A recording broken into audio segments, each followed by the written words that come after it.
guys! Hello Scorpio! Welcome dito sa aking channel Scorpio. Alamin natin kung anong messages, vibration, gabay energy para sa inyong lahat.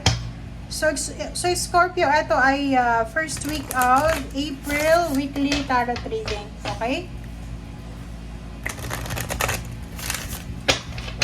Tingnan natin kung anong messages, kung ano ang vibration, kung ano ang energy na para sa iyo, Scorpio. Okay, so kung bago ka sa channel ko, Scorpio, please like, share, and subscribe. Oh, paki-press ang notification bell button para updated ka sa mga videos na ina-upload ko.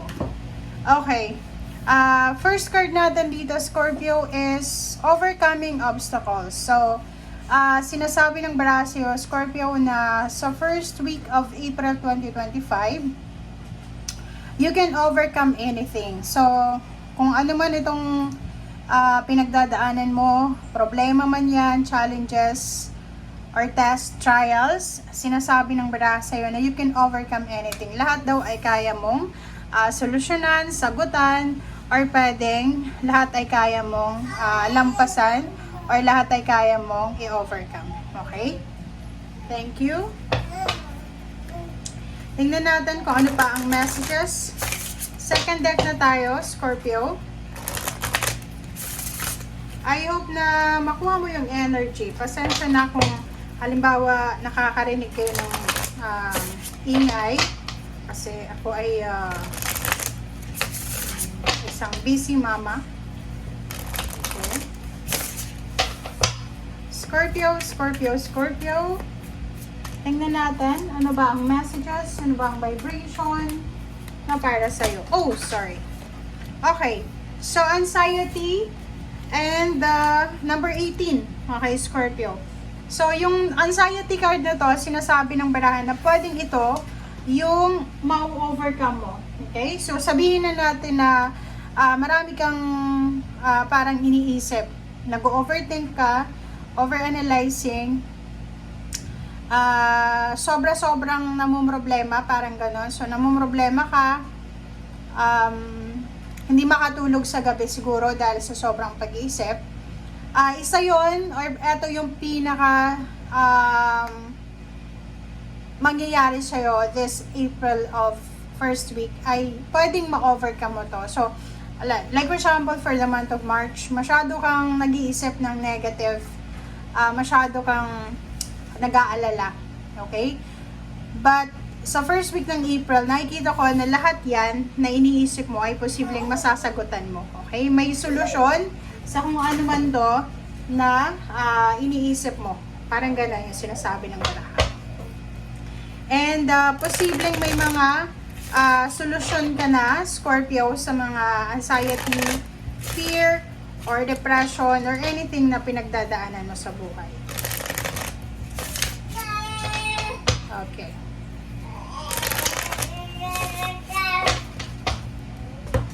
Okay, third deck na tayo, guys. First card natin is Page of Swords.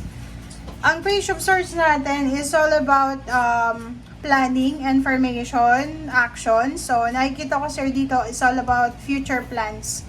So, this first week of April, marami kang mga plano para sa future.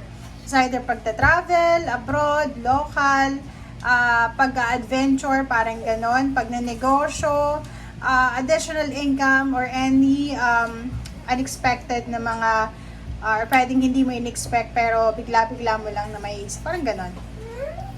Diba? So, kung makikita mo dito, ang focus mo this first week of April is all about your dreams, all about your goals, all about your prosperity and abundance. Yung mga pinapangarap nyo sa buhay, Scorpio.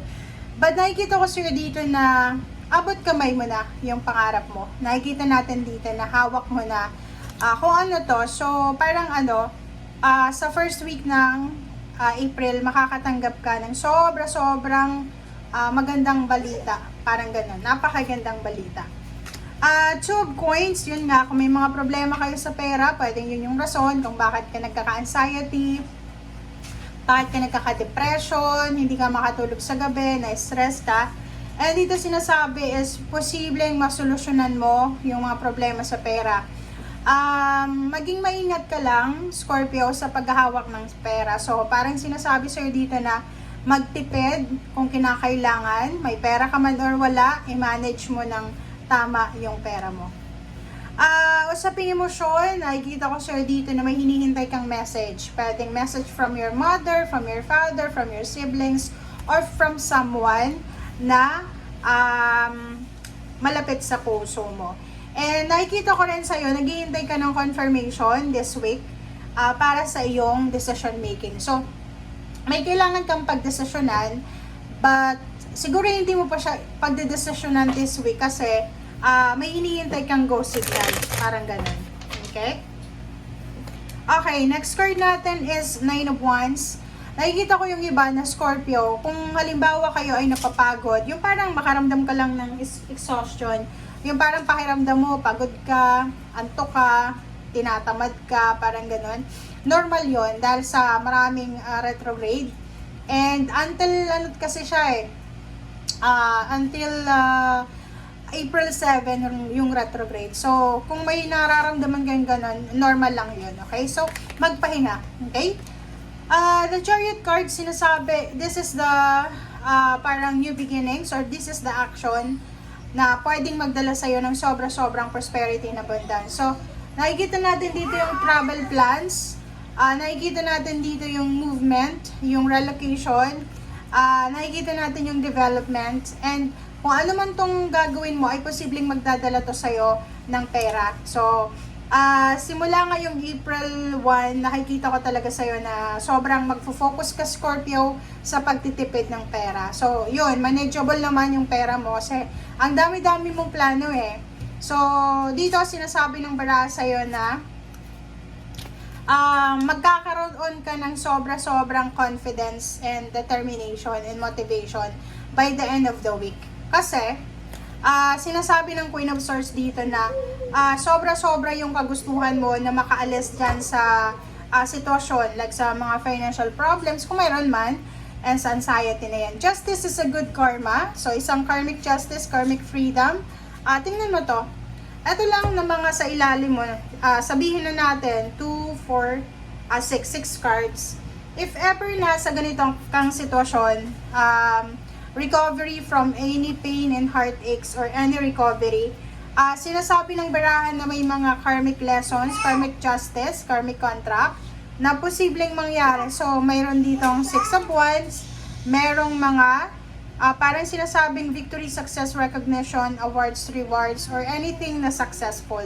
Wheel of Fortune, ang Wheel of Fortune na to is pwede siyang makaresonate sa lahat kasi araw-araw naman may pagkakataon tayo na magbago or baguhin natin yung diskarte natin sa buhay. But yung Scorpio na to, sila mismo alam nila kung paano baguhin, kung ano ang kailangan nilang gawin para mabago yung takbo ng buhay nila. Yung Scorpio, sila yung isa sa pinakamasipag na zodiac sign. So, 9 of Coins, may mga wishes kayo, financial wishes, ang posibleng matupad na.